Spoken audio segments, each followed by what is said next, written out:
Reading from the Holy Gospel according to Matthew. Filled with awe and great joy, the women came quickly away from the tomb and ran to tell the disciples.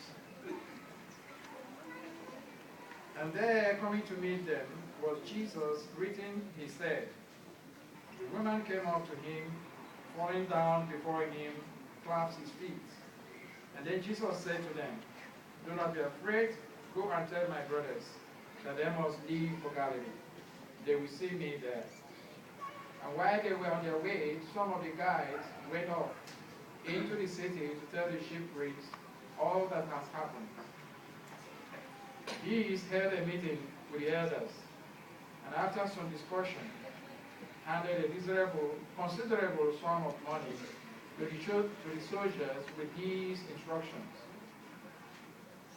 This is what you must say. The disciples came during the night and stole him away while we were asleep. And should the governor came to hear of this, we undertake to put things right with him ourselves, to see that you are not put into trouble. The soldiers took the money and carried out their instructions. And to this day, that is the story among the Jews. This is the gospel of the Lord. Praise be to you, Lord Jesus Christ.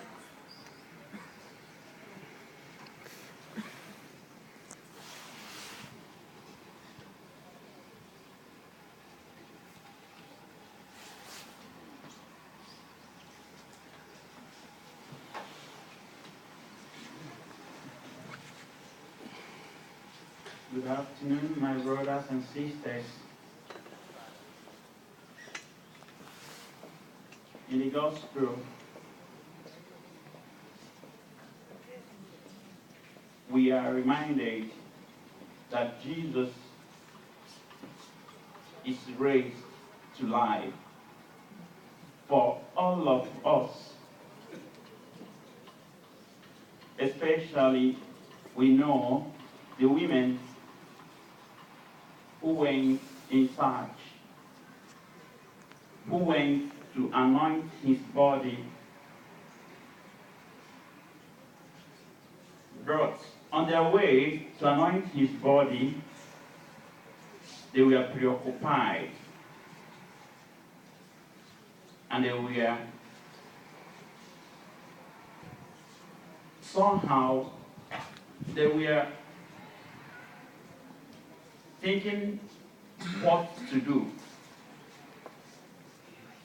since the tomb was covered with a very huge stone.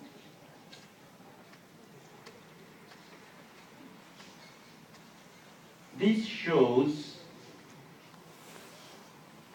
in our human thinking, in our human littleness,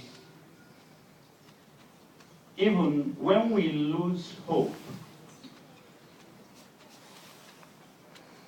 when our capacity cannot reach to do something, we have somebody above who cares for us, who leads us, who guides us, who turns our tears into cheers, our sorrows into joy, and that's Jesus. Because when these women on arriving there, the stone was no longer there. They couldn't find Jesus any longer. They were in sorrow. They were in tears. They were preoccupied. Who removed the stone for us? But the Lord, who is Almighty, answered them. First of all, there are two women singled out. Mary Magdalene. When she heard the voice of Jesus, imagine the joy in her. And when she received the joy, because Jesus called her Mary, and she realized that that is the voice of the Master who is now alive. And then,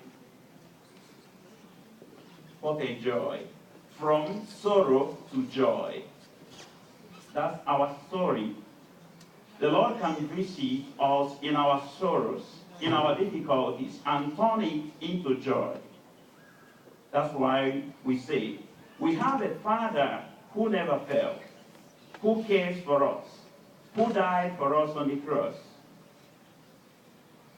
In our own situation, if we have any problem, we shouldn't despair. We must look up to him, because our help comes from him. That is the sense of resurrection. Now, but they didn't stop there. Jesus told them, go and inform my brothers in Galilee. They now went to Galilee and shared the message.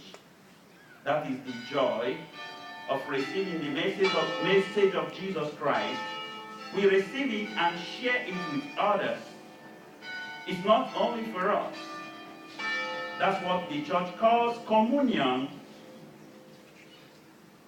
That's why even our Pope Francis said, we shouldn't be afraid of kindness and care. We should share. We should show love.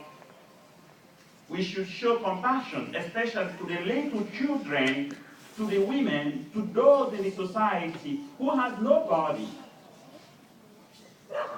It's the same message the Lord is giving to all of us this afternoon, receiving the message of resurrection.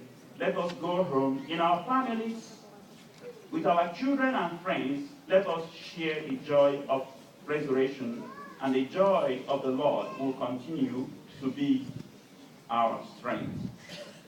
Praise be the Lord Jesus Christ.